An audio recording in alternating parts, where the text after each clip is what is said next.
মনের অজান্তেই নিজেকে যদি নিজেই রোস্ট করতে না চাও তাহলে ইংলিশের এই মিস্টেক্সটা করা যাবে না। ধরো কেউ তোমাকে বলল, হাউ ওয়াজ দ্য ক্লাস? তুমি বললে, আই এম বোরিং। অর্থ কী দাঁড়ালো? যে তুমি একজন বোরিং পারসন, তোমার সাথে থাকলে মানুষের বিরক্ত লাগে।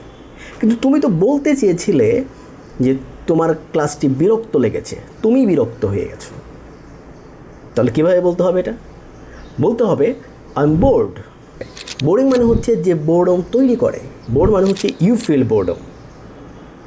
তাহলে the movie was boring but I am not, I am bored. আমরা যদি এরকম ছোটো ছোটো মিস্টেক্সগুলো ঠিকঠাক করতে পারি, আমাদের ইংলিশ আরও ফ্লুয়েন্ট, ন্যাচারাল এবং সুন্দর হবে। তো এরকম ভিডিও আরও পেতে চাইলে লাইক, কমেন্ট, শেয়ার তো করতেই হবে। Thank you.